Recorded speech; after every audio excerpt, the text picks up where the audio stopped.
Greetings, comrades, and welcome to the Eastern Border. Once again, because after this whole event with terrorism and what I recorded this morning about the internal problems and how this is going to be treated internally, understood that some more explanation is needed, especially about how this is going to reflect on foreign policy, on Russia's relationships with other nations, not just Ukraine. Obviously, if ISIS considers Russia an ally of Iran and sees it as a conflict in its own struggles, well, then we're in a mess. And then I remembered that Transnistria very recently asked their parliament, totally consisting of 100% sheriff employees, asked for aid to Russia. That, as always, gives me nice memories of Australia, namely of our good friend of the show, Michael from the Red Line podcast. Hi, you haven't been on for a while. How's life? How's it going? Busy as always. You know, the Russian sphere is all very busy at the moment, so it keeps me employed and makes sure I can't get into any trouble. Just a reminder, this is the podcast where you can use all the swear words, so it's fine. I'll try not to, but I'm sure a few might slip through. You can, because at this point, I have seen so many things. Because once again, I'll start with the obvious. Although to everyone who has any eyes, who knows something about what's happening and who's read articles, it is pretty clear that no, this was not created by Ukraine.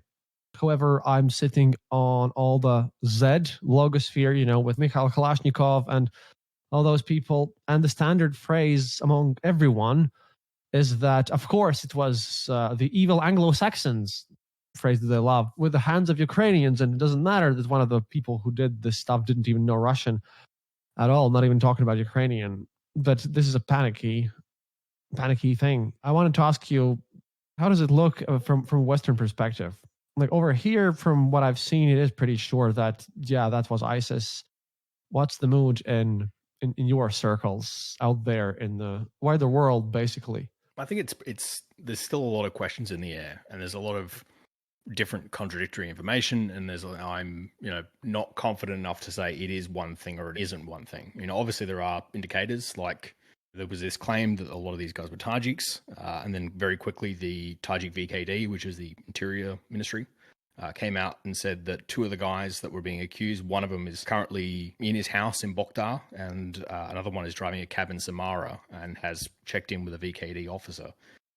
So again, there's lots of cross lines here. It was interesting that sort of Tajiks were mentioned as a primary suspect in this one. And obviously the Tajik Foreign Ministry has been very quick to respond to that. So that wasn't surprising to me at all, because again, even though, because I sit in the whole blogosphere, I had a thing about this.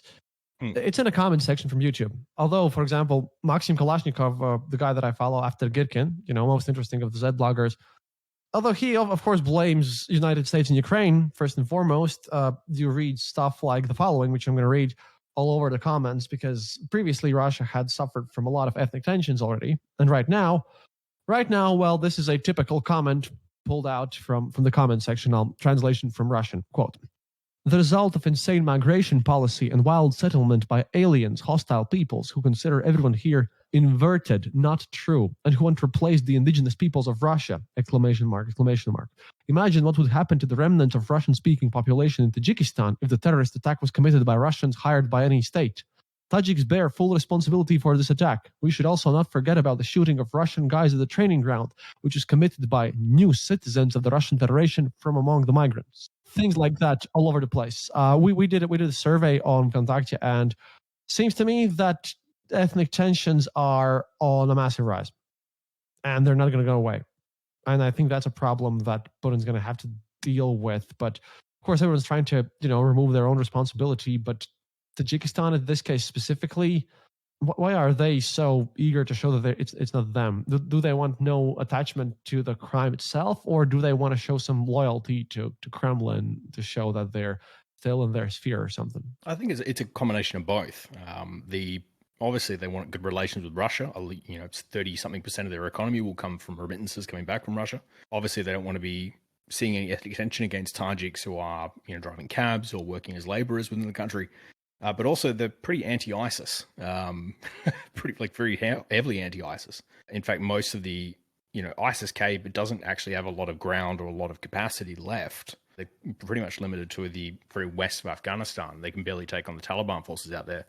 And the only real targets they've been going for have been effectively Terrorism in the south of Uzbekistan. And they've been firing random rockets for years now, to the point where they're so inaccurate that people don't know they've actually attacked until you go walking around to the edge of Termez, and there'll be shards of a 76mm rocket out there going, oh yeah, someone obviously missed. Then the Tajiks obviously have a history of fighting groups like this, and have been very anti-ISIS. In fact, they take a huge amount of money in counterterrorism operations to make sure that ISIS don't cross the border into Tajikistan. So it's very much in their line to not want to be seen, not want to raise any ethnic tensions, not want to upset the Russians, and call this out.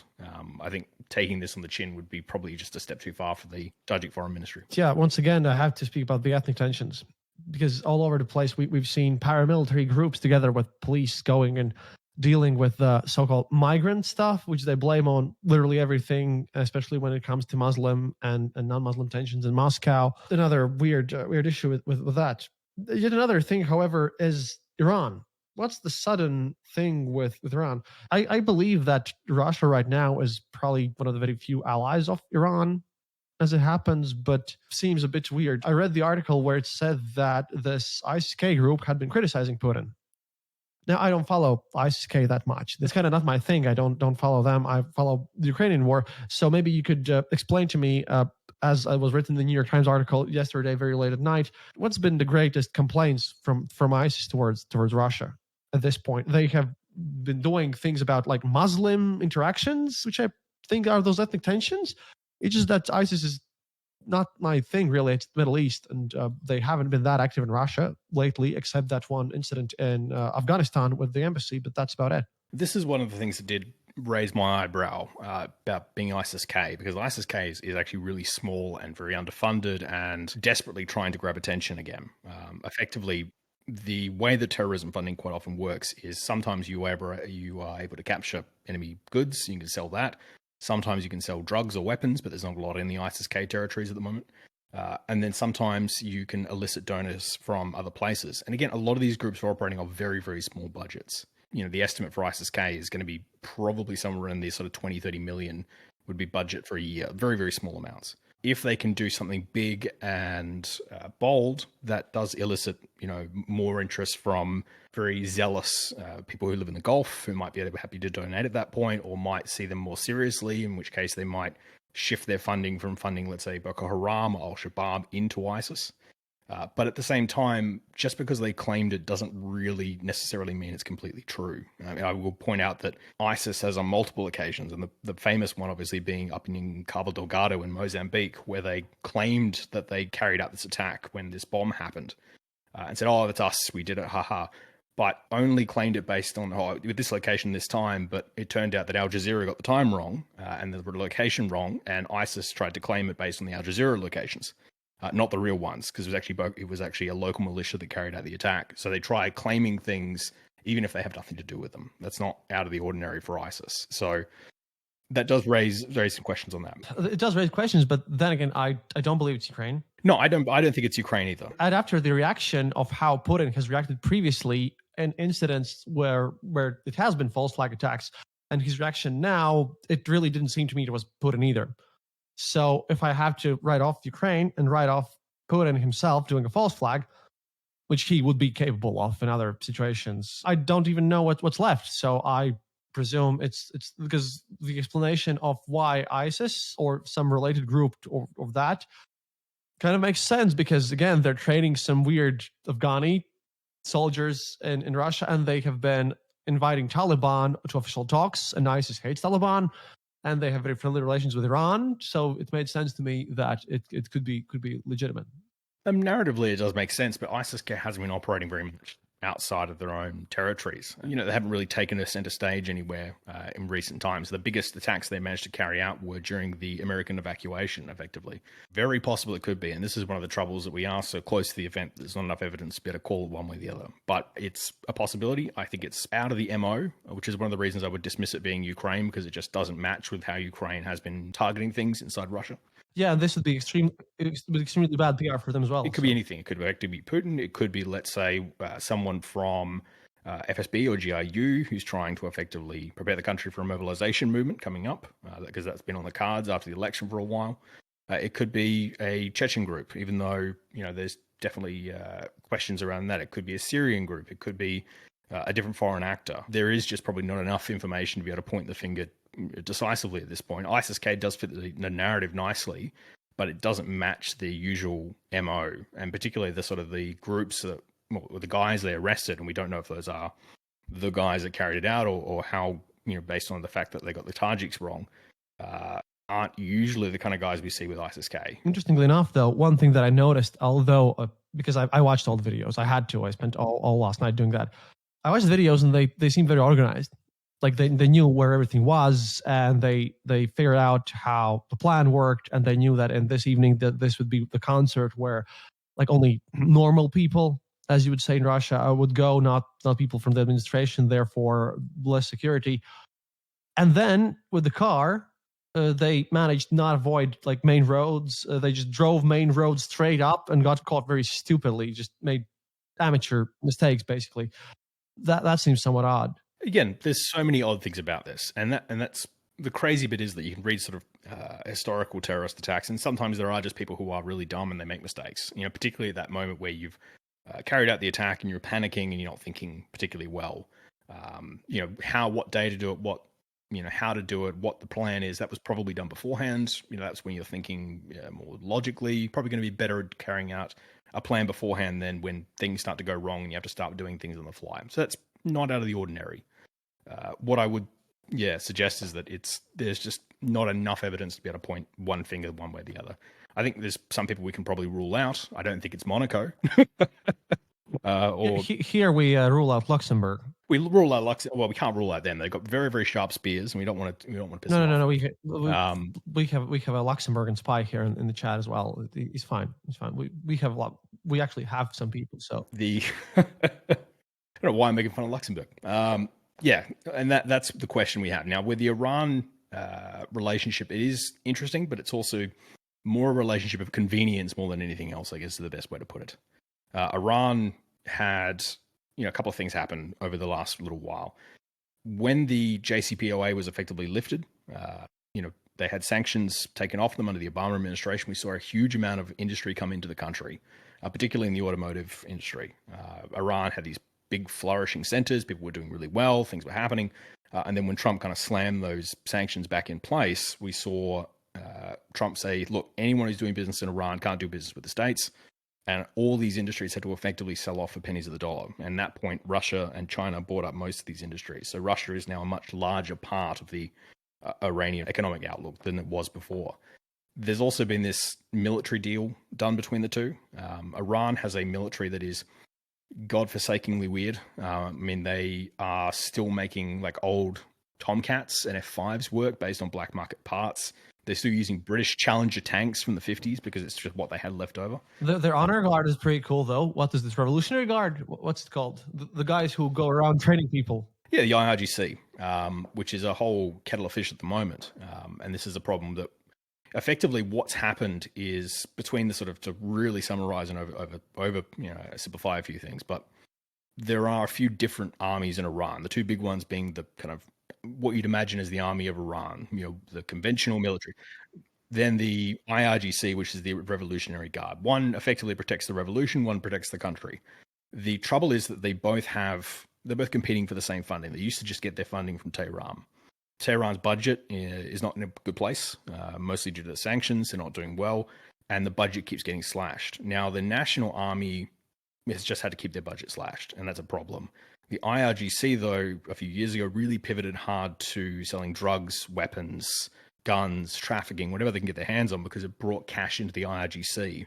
So what actually happens is rather than having this balance between effectively the more conventional military and the IRGC, the conventional military is continuously weakening because then their budget is based on the national military, whereas the IRGC is only getting stronger because they're entering the smuggling market and they're selling all this stuff. So we're now seeing a tipping toward more of the IRGC policies than we saw with the military policies, as well as the fact that all the elections post JCPOA, during that period of between the sanctions coming off and them coming back on, we did see a parliamentary election inside Iran. The moderates swept that election. We did see on the local level as well, a lot more moderates coming into power, again, moderate by Iranian standards. Now the sanctions have come back in. The hardliners have said, look, that's it. Look, you can't trust the West. They betrayed us. We did the right thing. They betrayed us.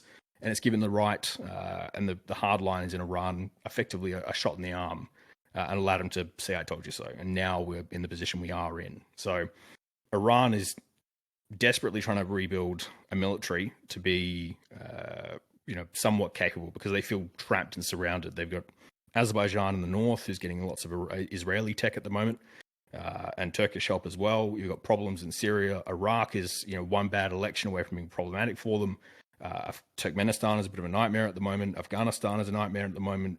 Pakistan, particularly in Balochistan, is a nightmare at the moment. Yeah, with their conflict. But why Turkmenistan? They had a power shift. Gurbanguly Berdimuhamedov left things to his son. They have a new Turkmenbashi there. Well, relatively new, but I hadn't noticed Turkmenistan being a powder keg or something. So effectively, the Turkmen state, and this is a real tangent we're on now. But, sure, why not? Gurbanguly Berdimuhamedov had been sick. He's not doing too well, and he handed power to his son Sardar, and he'd been grooming Sardar to be the president for a while now. He moved into the position. He was doing okay, and then it was January last year, because I was sitting in a pub in Dushanbe at the time. He came back into power. Gurbanguly comes back into power, and he kind of goes and shifts a lot of the powers that were with the president to this kind of Council of Deputies weird administration block that he was supposed to be fairly ceremonial. Sort of did the same thing as in Kazakhstan, the previous guy who tried to make himself the father of a nation. That's a bit different. So we're going to talk about Kazakhstan afterwards, but we'll go through sort of the Turkmen one. But effectively, a lot of the powers, particularly domestically within Turkmenistan, were moved out of Sardar's hand and given back to Gurbanguly. And he is not the president, but he runs a lot of the domestic stuff in there. And this was apparently, again, it's very hard to get information out of Turkmenistan, but from what we understand, it's a lot of the Gurbanguly clan, particularly the aunties who control a lot of the sort of domestic industries, were not happy with Sardar and did not trust Sardar to run Turkmenistan during this period. And this is a bit of a awkward moment now, because you've got a lot of power back in the hands of Gurbanguly, which if he dies now, again, he was doing this because he was sick. Now everything goes back to Sardar, and he's just showing the people and showing this, effectively the political class in Turkmenistan, that not even he trusts Sardar to run everything, which just puts a giant weak spot on Sardar and will, elicits things to be a bit of a power vacuum. And we are seeing a massive crackdown inside Turkmenistan. So, things like they've just cancelled the free visa travel. They lobbied the Turkish government to cancel free visa travel to Turkey because they don't want Turkmens leaving. They're pulling people off planes. It's quite common, even if you have a visa to go study abroad. They changed the rules, so when you get your passport redone, you have to go back. You can't get it done at an embassy. You have to go back to Turkmenistan, in which case you will be arrested when you land. We're seeing more people get effectively arrested or disappeared, and a bunch of money being poured into the internal police services and the EW troops, effectively to crack down on protests very, very quickly. So Turkmenistan is, as well as the population figures come back, are a lot lower than they were saying in reality. So it's a very fragile state at the moment. But then again, we've been watching and waiting for Turkmenistan to blow over for 20 years now. So who knows? But it's internally a bit more fractured than what it probably seems from the outside. Hello there, and thanks for listening to another episode of The Eastern Border. Dear Patreons, thank you more than ever for supporting our show. Your donations are crucial to keep us going, and right now all of your money is going to securing good information for you and to fund Kristof's actual real-life mission to Ukraine to report to you live about the war that is going on there. Also, we would like to use this opportunity to urge you to donate to other organizations that are helping people escape Ukraine safely and to defend the country for those who decide to stay on the ground. One such organization we would like to highlight is the Defending Ukraine Together Come Back Alive movement. Launched in 2014, the Come Back Alive became the biggest organization providing support to the armed forces of Ukraine. You can donate directly from their webpage, comebackalive.in.ua. Remember that no donation is too small. In this situation, every dollar matters, every cent matters. If you're uncomfortable with giving money to war, they do have a position on their website that they are providing Ukrainian army with laptops, lights, photo equipment, cables, and is not purely military. Perhaps that might change your mind, but remember you can also donate to strictly humanitarian organizations such as the Red Cross and others that are helping people escape Ukraine safely. Please also keep following us on social media for all of your latest updates on Eastern Border on places like Twitter and Facebook. Keep listening, keep yourself informed. That's all from me now. See you online.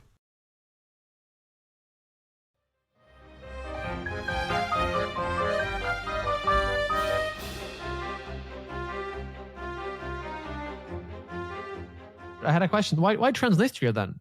Because that was all of a sudden. We had heard from Igor Girkin before he went to prison, all over the place. That was one of the biggest conspiracy theories supported by everyone who was in this super pro-war side, that it definitely must be in the war plans of Kiev to just assault and take over this Transnistria stuff and use it as some sort of bargaining chip, as a tool, basically to just cut off all the Russians there and everything. That never happened, of course. And then it was quite much out of nowhere that this happened, which was confusing. Why now? Why in the middle of a conflict? Is the blockade that harsh? Is actually, people from Romania and Moldova, whom I'm in contact with, say that no, they're really not planning to do anything militarily there. And Russia doesn't seem to be capable of actually connecting lands over there. So I was just a bit stunned. It seemed odd to me that they're asking for this help right now. And of course, they're in economical troubles, but when haven't they been in economical troubles? Sheriff has spent too much on, I don't know, new football players or something. What's going on there? So it's a couple of factors that are causing this problem in Transnistria at the moment. So we'll start with the Moldovan side. Now, right now, you've got Maya Sandu, who's in power in Transnistria at the moment. And Sandu is very pro-Europe. And again, she's an outlier for normal Moldovan politics. To the point where she is wants to go for a referendum on the EU later on. She's been pushing for sort of NATO and EU membership. Everyone keeps talking about their imminent joining EU. Frankly, the same candidate stage that Turkey entered it in 1989. So it's not really a thing. And Sandu's popularity, though, internally is not looking good. Effectively, if the election were probably held today, she'd lose to the pro-Russia party.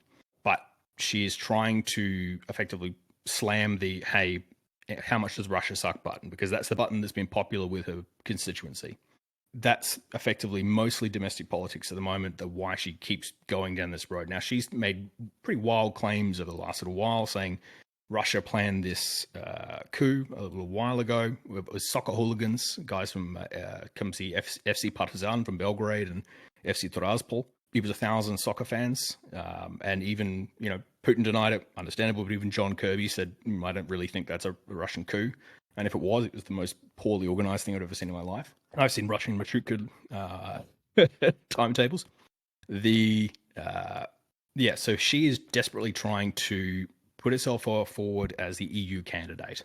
And the EU is not particularly buying what she's selling. Now, a lot of that will come down to the fact that she took a bunch of money, about 300 million euros, to effectively get her power grid off being reliant on Transnistria. Because this is the weird bit about the country, where Transnistria has only a small amount of land, but it's about a third the population of Moldova. And it's also got all the power stations and a lot of the infrastructure that they need to keep the country going. So all run by Sheriff, by the way. Yeah, Sheriff, but there's a lot of Gazprom stuff in there as well. Gazprom effectively is working with Sheriff, but Sheriff is the family that runs most things in there. Sandu took a bunch of money from the EU to get herself off the Transnistrian grid, or in Transnistrian gas, diverted the gas back into Transnistria, patted herself on the back, and then bought additional electricity from the Transnistrians. So effectively, we're not taking any gas, but we're taking the electricity that gas would have produced from Transnistria. And then they were buying some of the other gas to supplement stuff from not the Romanians, they put a little bit, but mostly from the Slovakians, who were also using Gazprom gas. So it really didn't change anything.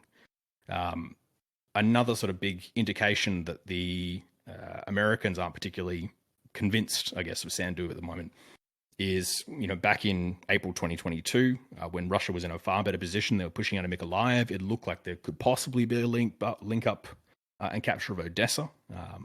At that point, the Americans came forward and said, look, if they try and take Transnistria and push into the rest of Moldova, we will provide arms and weaponry to the Moldovan government. Moldovan government said, yes, it was Sandu. Yep, let's do it. The moment that threat dissipated and they were sort of pushed back to Kherson and then back over the river, the Americans cut that deal and did not want to do it anymore. And partly because they don't feel there's an imminent threat toward Moldova. I mean, frankly, the Transnistrian army is pretty goddamn awful. And partly because there's a very good chance that Sandu will be kicked out of power. And if she is, then that gear will 100% be sold off to the Russians. How are they going to get it to Russians? That's another problem. So there's pretty established smuggling networks in a lot of these places. So getting some equipment, but again, I know I was arrested across the river on the Ukrainian side there, where they did the smuggling stuff apparently because of big stuff. So I know that stuff, but it still seems a bit iffy because there's a huge pile of all sorts of guns there. Yeah, there's about 22,000 tons of stuff down in Kabanza, which is just sort of down south of the south of Tiraspol. How do you smuggle all that stuff out? Okay, I know how they smuggle everything. That would be in Transnistria, not in Moldova. So we're talking about Moldovan garrisons here, not Transnistrians. Oh, okay. So, yeah, because the Americans would supply the Moldovans, the Transnistrians already have what they have. The question around sort of this EU referendum that Sandu wants to run is the Transnistrians will not want to do that referendum. The Transnistrians may worry that some of their population may go for it. Now, if we believe the rosy numbers that Sandu's put out on EU approval inside the country, 61%. That's before a campaign's been run by the Russians. And again, because it's a very insular language, they're either going to speak Russian or Moldovan, which means it's a much smaller media base, so it's much cheaper to effectively manipulate parts of it. So she also has the issue with the other region, the Gagauzia thing, if I remember correctly, that also wants something. Yeah, so effectively there's always been this interest, sort of, if you look at Transnistria and just south of that, there's the Gagauz people who kind of go through about southwest of Odessa and a bit of Moldova. In the 1990s, the Gagauz decided that they would join in with Moldova and they would be a part of the Moldovan state, and they were promised autonomy. They were promised all this kind of different bits and pieces. The Transnistrians did not. They resisted, and the Transnistrians have effectively their own language, their own state, their own currency, their own effectively governance today. The Gagauz are treated very badly. It's one of the poorer regions of the country, and they lost their pensions. Again, this is also doubled down by Sandu, who decided to remove Moldovan as the official language and move it to Romanian, which really annoyed some of the Gagauz because the language changes was some of the precipitating events that effectively kicked off the 92 Transnistria war. So this is ringing a lot of bells to people who lived through that period of time. So yeah, but Moldovan and Romanian are... Oh, it's exactly... Yeah, look, I know that, you know that, but nationalists will 100% take advantage of it. And this is the trouble, that if we have 61% as your most rosy number, and this is if you want to run this referendum, you run it across the entire country, in which case you now put ballot boxes in Transnistria, the referendum's dead. Or if you want to go and do what Sandu has proposed, which is effectively she would be willing to lose Transnistria to gain EU membership. What I'm sure she knows, but doesn't want to say publicly, is that as much as most of Transnistria is on that other bank of the Dniester River, there are parts of the Transnistrian state that are on the other bank of the Dniester River, particularly near, I think it's Bergen. I can't remember the name of the town off the top of my head. The trouble here is that if you go into these talks and say, okay, here's the new borders, we're officially going to draw, these are the new borders of the country. All Russia has to do is move 2Ks in, and then we have to restart those talks all again. And this is the kind of, you can end in that cycle, which just keeps going again and again and again. If they don't run the ballot inside Transnistria and just keep it to Moldova, not only will the EU say that's undemocratic, but you're also likely to have states like Romania and Spain, who have their own breakaway states, who are going to be pretty shitty at that, and because it might set a bad precedent. So it's a very odd question, and I don't think anyone really knows how it's going to run. My guess is that Sandu knows that the election was they're not going to get EU membership anytime soon because they've got lots of corruption inside their country. They've screwed the EU on gas stuff and done a few interesting sort of recategorization of gas sales that was pretty annoying to them. They're not going to get that. But if they run a referendum and it goes no, then Sandu can say, look, I wanted the EU, I'm still pro-EU, but, I'll listen to the people. So it's a bit of an out for her if she wants that politically. Now, if we go to the Transnistrian side, they've been saying for years that if Moldova joins the EU, they will call for independence and separatism. Again, that's been the threat for a very long time. Why now is the Transnistrian economy is not doing great. But if you look at the sort of, everyone talks about this garrison of 1,500 Russian soldiers. And most of them these days, the officers are Russian, the commanders are Russian, the NCOs are Russian, but most of your grunts are actually locals these days. It's just cheaper that way because they don't do very much. They check passports, they walk around, they get drunk, nothing particularly special or amazing. The call to Russia to say, hey, we need extra protection, effectively, they know the Russians can't provide almost anything apart from warm bodies. Because they can warm bodies, they can fly them, on a standard flight to Kishinev and just drive them over the border. If you go to the Russians and say, hey, look, we need more protection, they're hoping that the Russian MOD just hands them an extra couple of $1 million to hire another 10,000 or hire another couple of thousand local grunts. It's a jobs program more than anything. So it's not a massive change in policy. They asked for protection, not even, everyone was anticipating that we might go, particularly the fact it was a Congress of Deputies, which is a very important thing in Transnistria. Everyone was anticipating they'd try and... Is their most important stuff by their semi-constitution, as far as I researched that thing. That's more important than just, random executive people doing this. Yeah, it was a big call when it got, everyone's like, hey, they're going to call a Congress of Deputies. Everyone went, ooh, this is big. We all kind of assumed they were probably going to ask for full recognition, which again, wouldn't change all that much. It would put them in the same category as Abkhazia and South Ossetia, who, again, Abkhazia and South Ossetia also recognize Transnistria, weirdly enough. But all they've asked for is extra protection, which is effectively a jobs program. So you've got one state who is effectively trying to leverage this as a domestic political movement and as well give them an out if they can't get an EU membership over the line. And the other state, which is just desperate for a jobs program. And this seems as good a time as any, particularly coming into... Effectively, there's a lot of gas licenses that will supposedly expire in 2024 at the end of this year. In here, we can at least say quite certainly that this is not some 4D master plan turbo chess by Putin. This is just the locals dealing with their own stuff, basically. Yes, this would be very, very limited stuff. I have a couple of contacts inside the Transnistrian government, and even they were. Yeah, when I gave one of them a call, and it was a very kind of like, I don't realize why the outside world is making as big a deal about this as they are. It's not a dramatic change in what the general policy is at the moment anyway. The Transnistria stuff is always interesting because, no one ever talks about it except when soccer/football comes in. Yeah, Sheriff Tiraspol sometimes does weird things. But the big things that are happening, though, with this, everyone's talking about mobilization. It's going to happen, and the rumors are about these 300,000 with the front, and Russia needs them. However, we're also, when it comes to the war, we're looking at France and that conflict, because I read today, specifically preparing for this, about what's happening in Africa. Then it kind of struck me that it's basically France is at war-ish with Russia already, if you think about it. Except, about all this, what was it? The coup belt in Africa isn't the correct term, I suppose, but that used to be all French interests, which are now Russian interests. They're very much in a conflict there. So Macron is trying to push back with Armenia, where France is now doing their own deals, pushing back in Russian sphere of influence. How serious do you think this is going to go? Because Macron is very much warmongering right now and being very aggressive.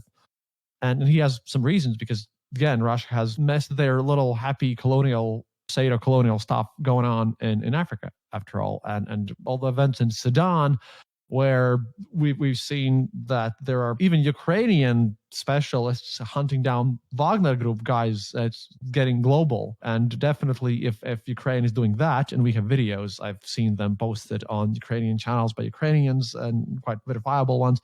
If Ukraine is actually out there, if people from Ukrainian special forces are out there in Africa and doing things in the Sudanese civil war, then they must be in contact with France for way longer and in way more serious talks. At least I presume so. And people on my board here also seem to agree that there are some deeper stuff going on between Macron and Ukraine. Can you comment on that? Because again, not an expert there. I can. There's a few different issues here we can go through.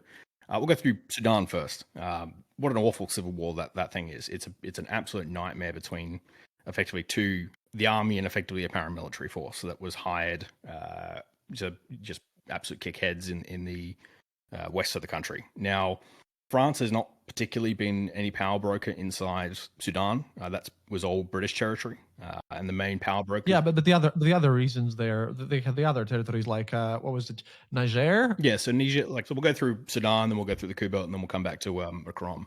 So the Wagner and Ukrainian stuff was really interesting. It definitely grabbed some headlines. The Ukrainians look like they pulled out about 3 days after the operation.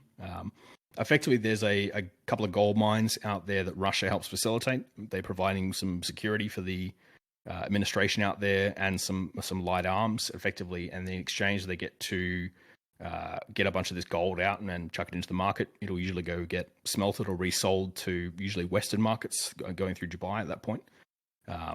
Ukraine tried to make a big deal and go out there and fire a couple of Russians, try and kick them off this gold mine. It looks like there's probably about 2 dead on each side. It was a bit of a nothing story.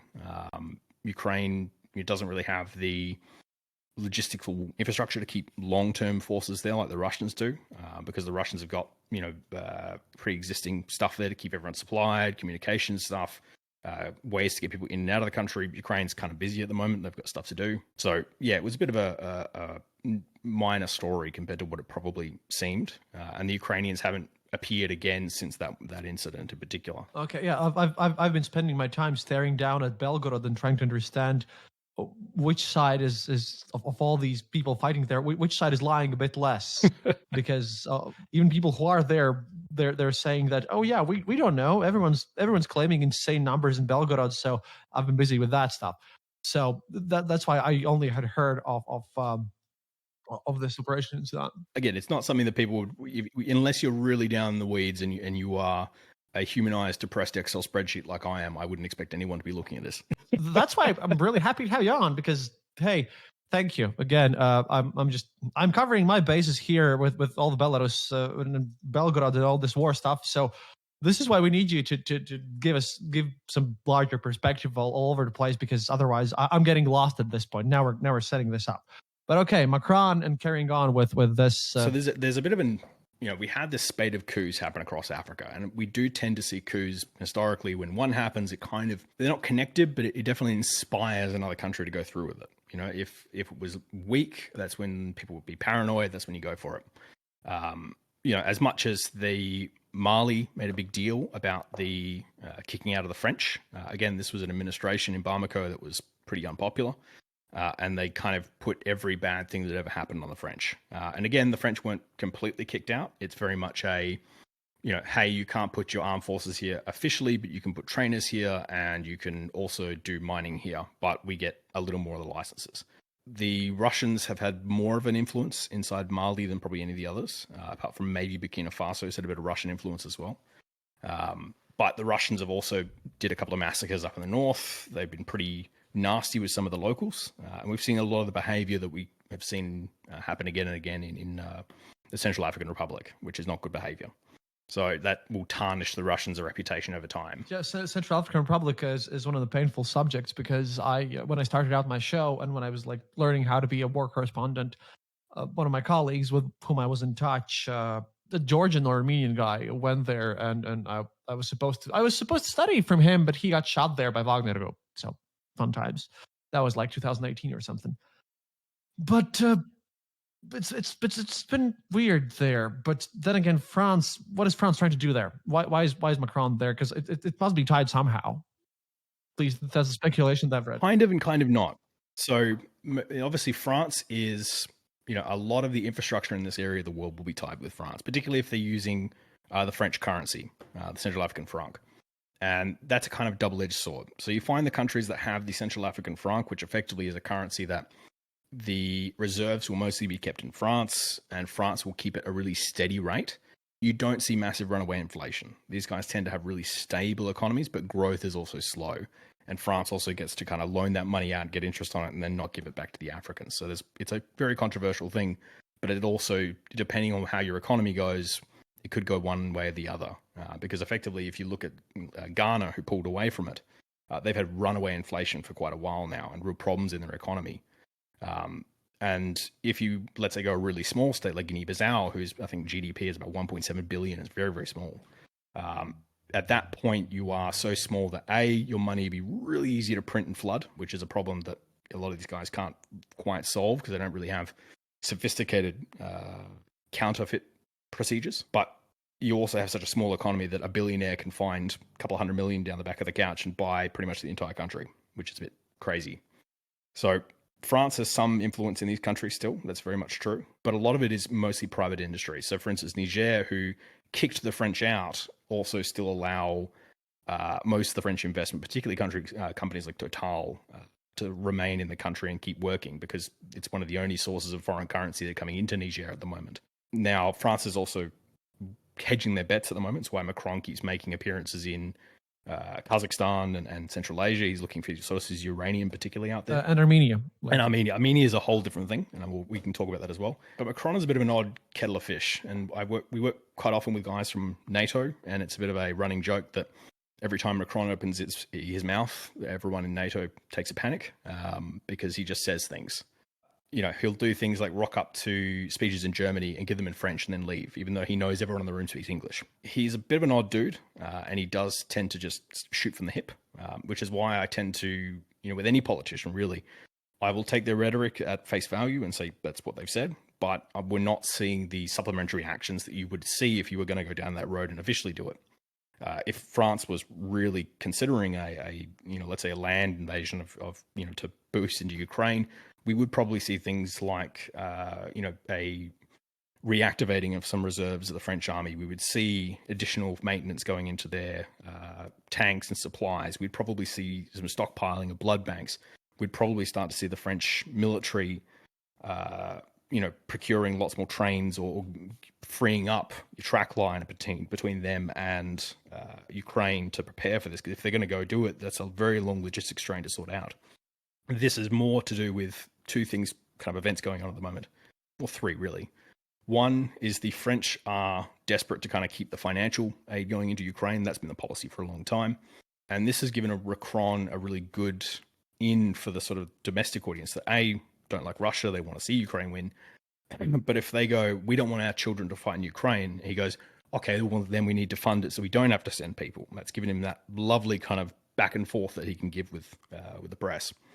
The second one is that right now we are ramping up to the NATO Secretary General elections. Stoltenberg will step down in October, and there's a bunch of people running for that spot. I know that for some reason our candidate from like Latvia is among the candidates, and I don't know how that even managed to happen, but hey, pretty cool. Yeah, there's a few candidates who are up there. It's probably going to go between the former Estonian Prime Minister and the former Dutch Prime Minister, seem to be the favourites. I'm supporting the Estonian person, obviously, although my admin here, she's Dutch, so conflict of interest here. Yeah, and this is the interesting thing that kind of all the candidates who are running on who can be the most anti-Russia. So you're seeing some of these kind of trying to make a name for themselves in this particular race, saying things like every European should have batteries and a torch to prepare for this, because they want to make themselves seem like they're taking the war the most seriously out of all the candidates. So I kind of take everything that's going on in that front a little bit with a grain of salt at the moment. Will Macron go in and help Ukraine? I'd say definitely he'll give them some money, but the third event that's going on at the moment is the Trump rhetoric around NATO has really spooked a bunch of the NATO guys. Obviously, it's very hard for America to pull out of NATO. There's a whole procedure, Article 9 is a whole thing. But it does worry about a very weakened state in NATO. And France is trying to put themselves forward as the effective, de facto European military leader. even though the British feel like they should be it, but the British military is in a bit of a state at the moment. Poland feel like they should be the military leader because, frankly, they're the guys who are going to have to fight the war, and they've got a whole bunch of troops. British military is, I literally just watched a video about the troubles of British military. They have 180,000 troops. They have a massive manpower shortage, as far as I know. It's a yes, among other issues. So it's a yes and no. When you build a military to what you need that military to do. So the British have never had a massive military, not for a very long time anyway, because they are small, well-equipped. Like for the British, their model is effectively they want a soldier who is very well trained and is probably walking around with a college degree worth of equipment on him. That's what they want. Then you have political influences getting into this, and this is the problem that they're having, that they have some Tories saying they want to go and put a bunch of conscripts in this. And okay, if you do that, now you're going to take away money from procurement and chuck it into wages to put a bunch of untrained people into tanks they just don't have. Like the British, for instance, don't have many tanks at all. The tanks they have are, pretty fine for what they need to do. The challenges mostly are designed to fight T-55s and T-64s. But that's what they're expecting to fight with if they're fighting desert warfare or they're fighting dictators and tin pot stuff. At this point, also, not having tanks is a bit of a less of an issue than, not having drones, I'd say. Tanks are useful, but they're just not. It's a yes and no. They have different jobs. From a military perspective. I think we're looking at the fact that we now need to really reconfigure a lot of drone warfare, but that's a whole different story there. But so you're saying the British have issues. This is the difference between taking ground and holding ground, right? And being able to deny ground versus actually occupying it. Drones are really good for area denial. It's great. You can blow things up, but it doesn't. You can't occupy a town with drones. You can do that with a tank.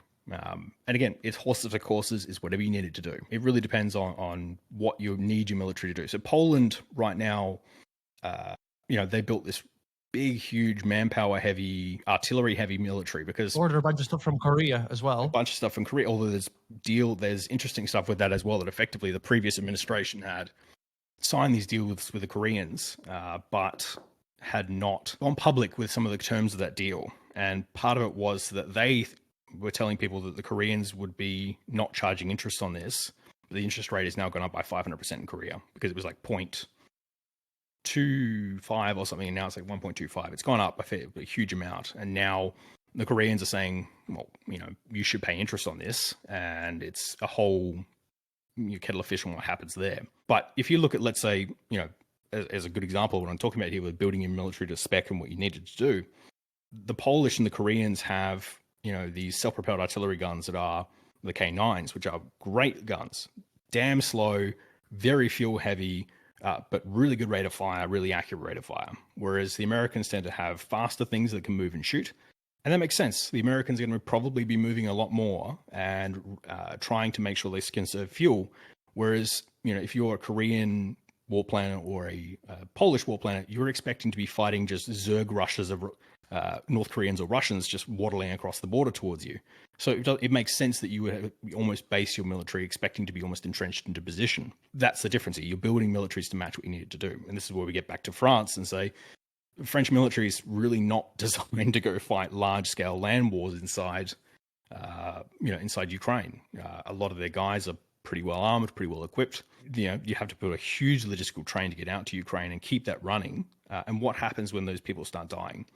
Now, yes, there may be some volunteer brigades like we see at the moment, but volunteer brigades are a useful addition, but they're tough to be relied on. And this is the trouble that Ukraine had. They had all these soldiers jump into Ukraine, during the early stages of the conflict. And then, unfortunately, they went home. They had Thanksgiving dinner. They had a warm bed. They had a nice meal, and they just didn't go back. And that's the trouble with sort of volunteers, legions. I wanted, by the way, to say thank you for that, because I'm basically reading now from a list of all the things that I hear Russian opposition media criticize the Western world for. So I'm now just giving you that whole list thing, and thank you for actually responding to that stuff. Because on occasions, I hear so many people asking me, as if I was, some sort of expert of the Western world, and then they ask me all this stuff and all these questions about how the West is going to react on everything and why everything's so slow, all that sort of thing. So thank you for clarifying that stuff out. I'm just in a lucky position that the show has a research team of, I mean, the whole team, there's about 22 of us, and I think there's about 14 researchers on the show. So by the time we put out an episode, we've already had a huge amount of research and time and effort and packets and all sorts of stuff put into it. You're now making me feel so sad. I'm not smart. I'm not a smart man at all. My researchers are just very good, and they're able to put together some great packets for me. So I give them all the credit rather than little old sleep deprived me. Oh well, I know that you have to give them all the credit. Meanwhile, I'm sitting here and translating from Russian and reading all sorts of things about Belgorod. Amazing. No, but just about the whole warfare thing.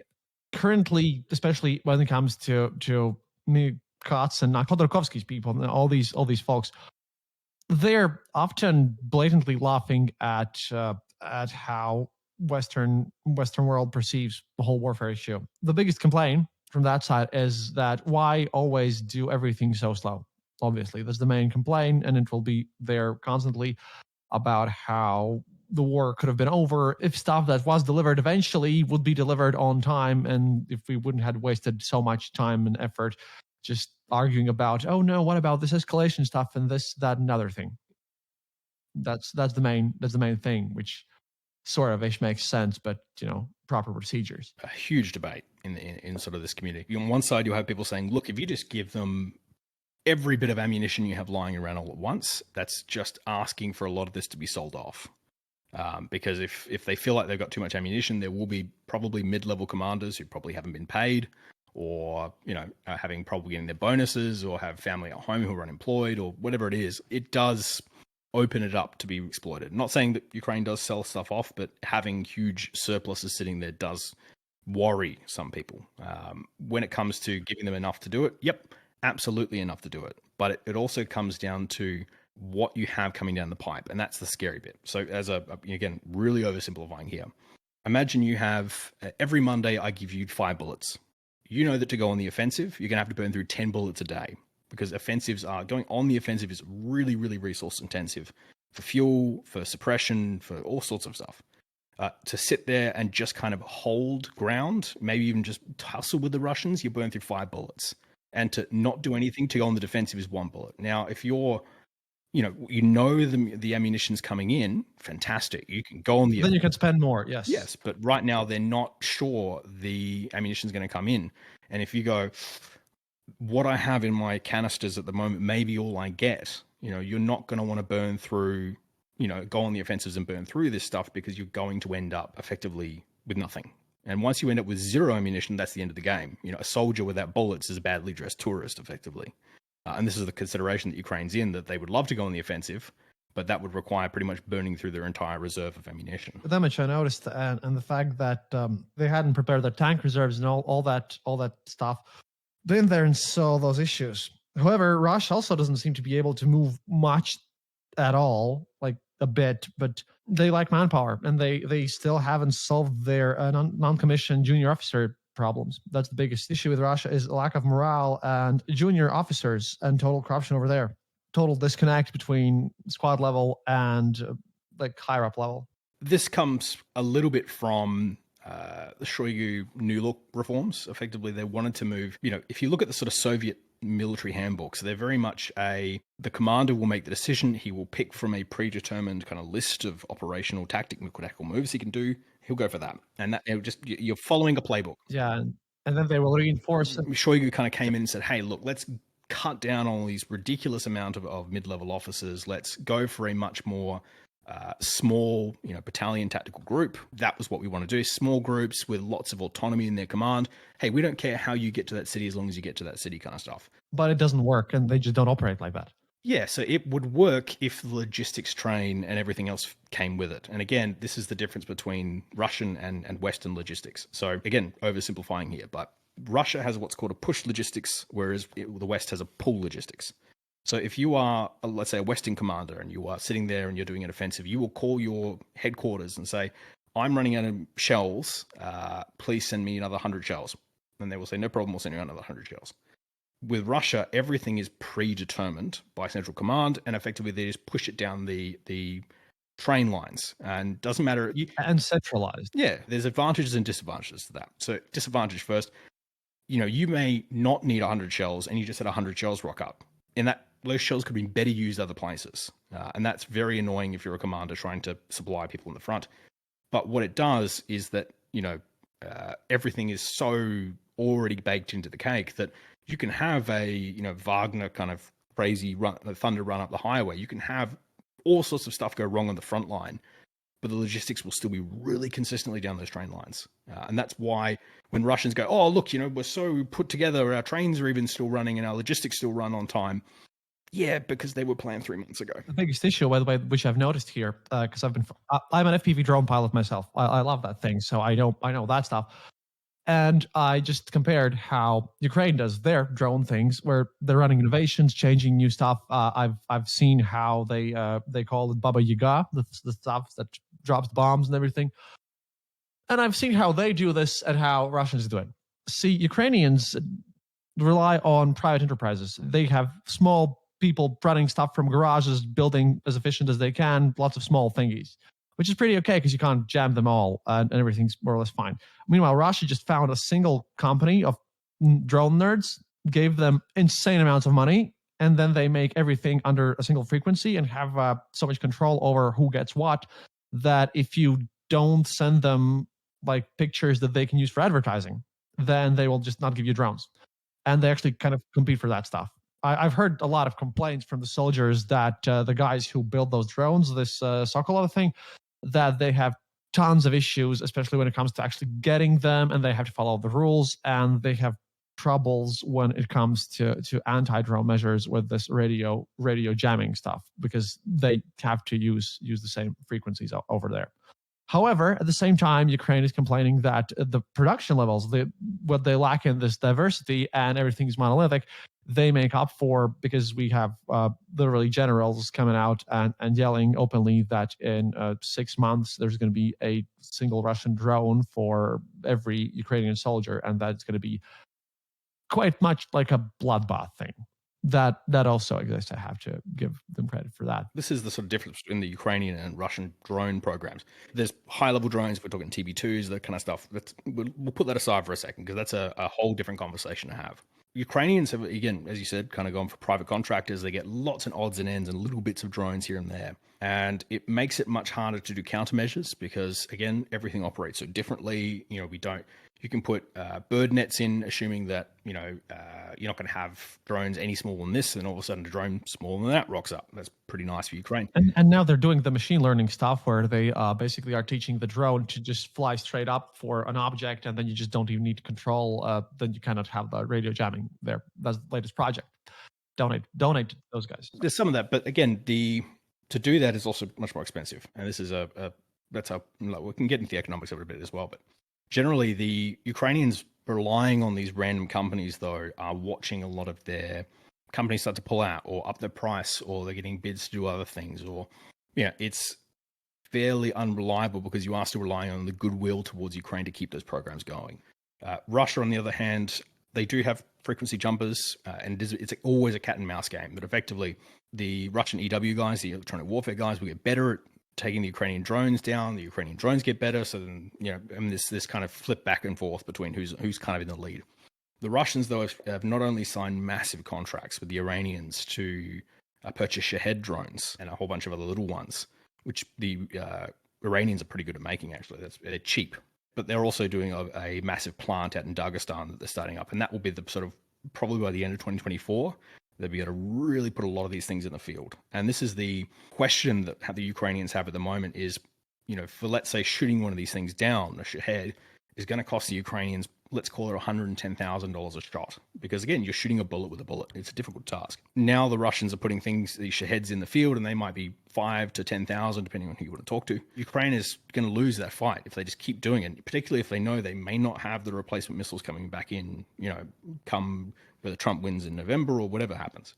So Ukraine is already at a point where they are having to prioritize what they defend. They're just accepting that these areas are too expensive to defend. We are going to take strikes.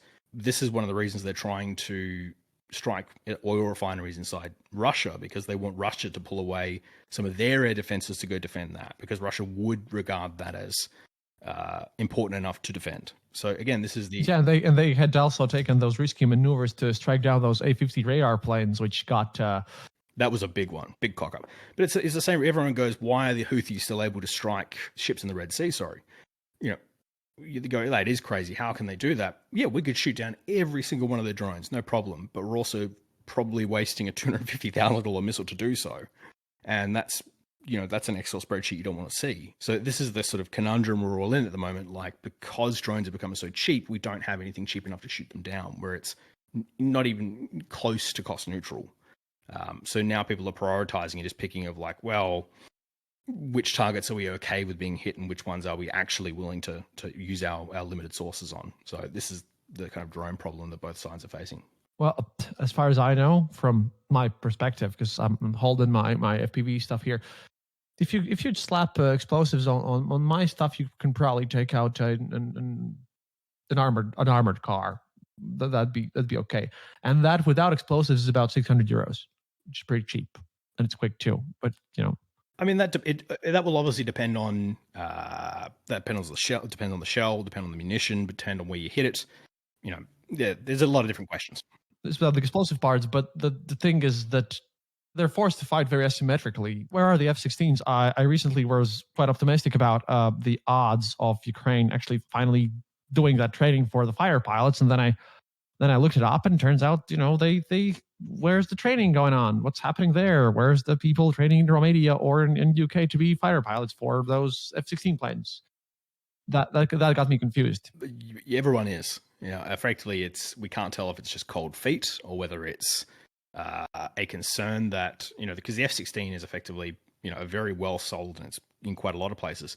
There is a concern that if one gets shot down, the Russians may be able to reverse engineer it, and there's that concern as well. But yeah, everyone's talking about F-16s for a very long time. Are we going to see them? We haven't seen them yet. We haven't seen the Ukrainians training, particularly doing a lot of airtime on them. And this is the trouble, that if you put an inexperienced Ukrainian pilot into an F-16, is it going to be as effective? I would argue that, as we saw from the Iran-Iraq war, that F-16s piloted by even pretty basic pilots were damn good still. But they do require the maintenance crew, and they do require the missiles that come with them. And they're very expensive and very limited. And there are different motor skills involved, because Western planes, if you check the plane versus horizon thing, the plane is moving, and Western planes and Soviet planes, it was the horizon that moved around. So you kind of have shifty things there. Your muscle memory has to be redone if you switch from MiGs over to Western stuff. Yes, so there is that difference. But a lot of what were the big sort of trend in air defense and sort of air forces at the moment is, effectively using integration with drones. So effectively, you would be flying around in your jet. You want your drone to find the target, whatever it is, and you would use that to get your position. You'd fire your missile, let the drone guide it in, and you would never even see your target.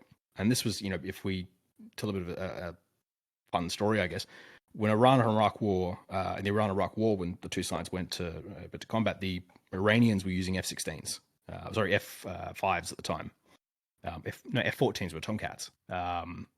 The amount of the times the Iraqis were just blowing up, and before even seeing the F-14, actually made Saddam think that it was sabotage on the ground. It was just that the F-14 had great over-the-horizon radars.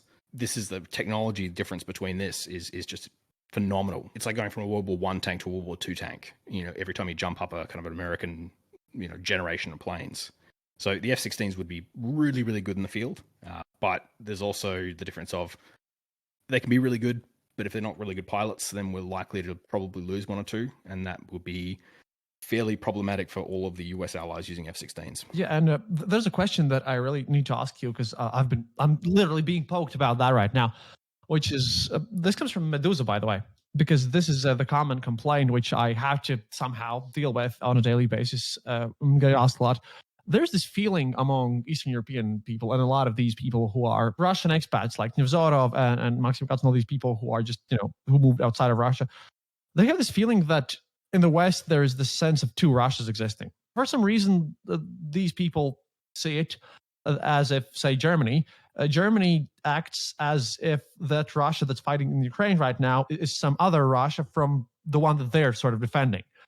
Like, no one understands why would people be still afraid of Russia if Russia just literally throwing everything they have at Ukraine, and there is no other mystical Russia with tons of reserves and ready to go manpower and all sorts of danger against which you would need to protect yourself. It seems to a lot of people, and this is what I get asked, and I really don't know how to answer this one because, again, I'm here in the Eastern Border. A lot of people seem to think that, at least they feel, that West is just thinking that there are two Russias instead of one, that there's some magical other Russia, and they just don't understand why people would think that way. Since, again, Russia is throwing everything they've got, they have a lot of issues. Why would you just not accept that fact? Why do you need to worry about how much you have yourself left, like, say, I don't know, in Germany to protect yourself from Russia, where, Russia's really busy in Ukraine, and you have to defeat them in Ukraine, then you're going to have some peace. That's the war. That's where the war is. Like, why is this? Is this political?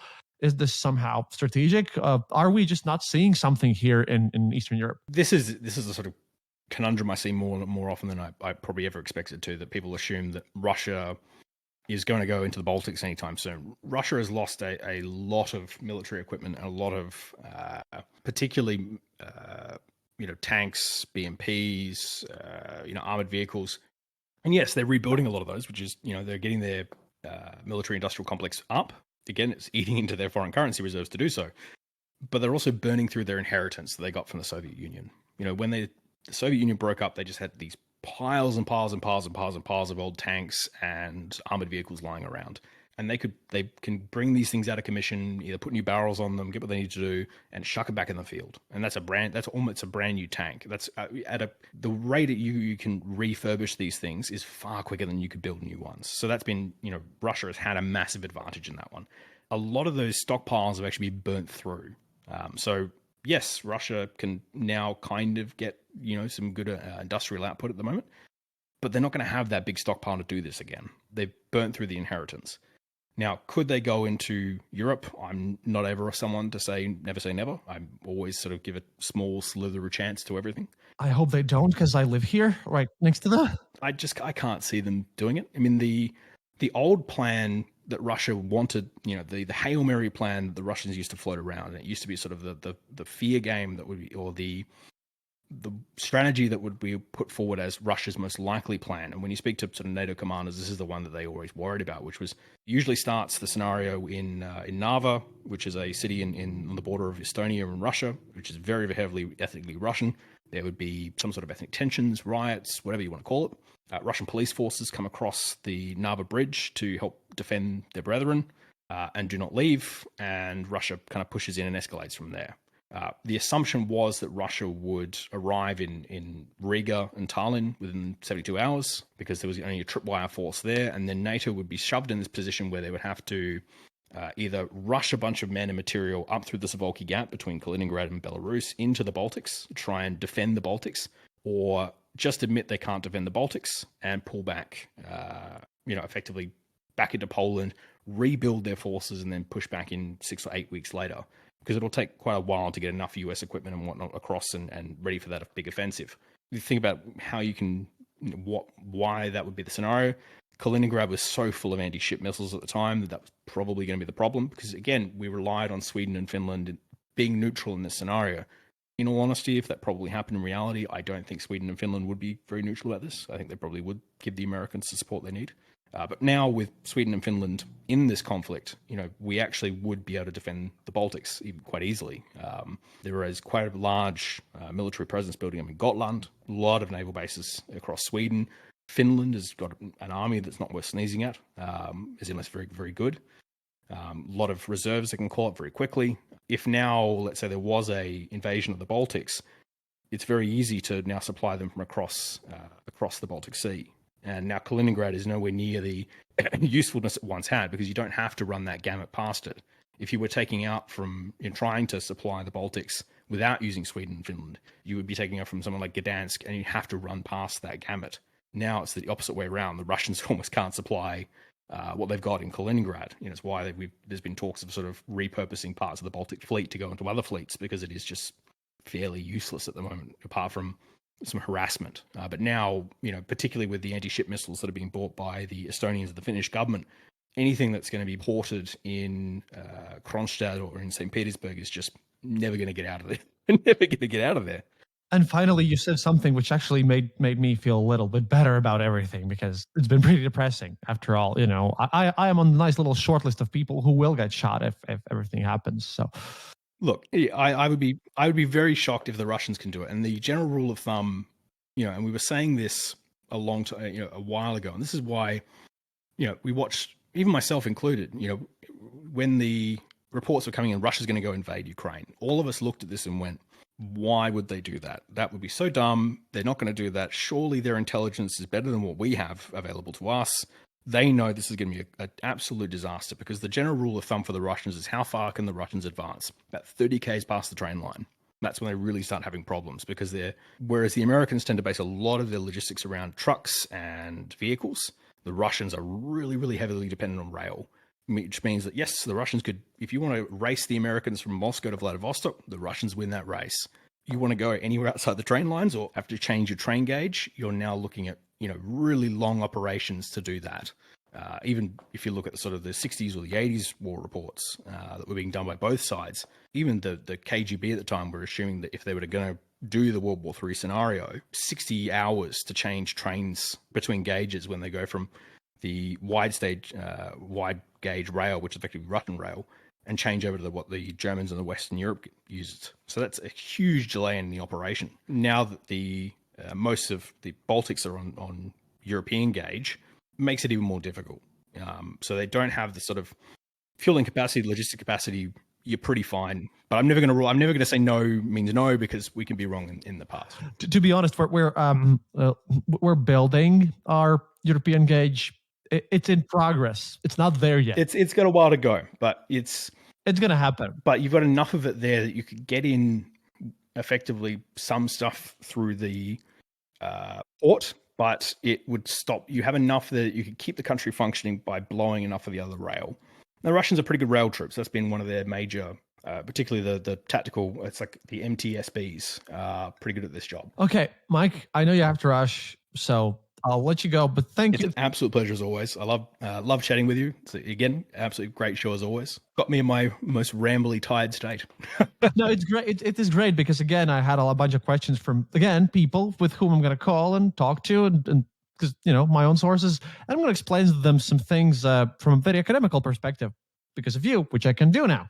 Got myself a bit calmer as well because I'm super focused on, especially Belgorod recently, so that didn't help. But yeah, everyone who doesn't know, please go check out the Redline. I'm pretty sure you all do because our listeners overlap a lot.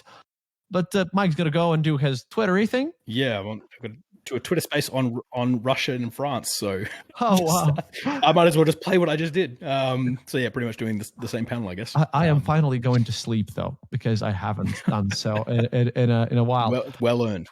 As usual, this is Daniel Tavares, and remember, happiness is mandatory. Thanks so much. Thank you, and have a great day and everything. Really, you helped me out a lot, and this is great.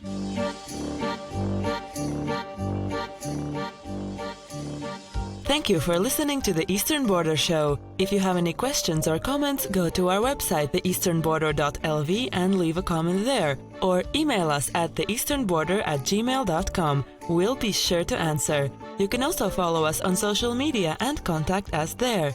If you enjoyed this episode, then leave us a review on Apple Podcasts and tell your friends about us. It really helps us grow the show. And remember, happiness is mandatory.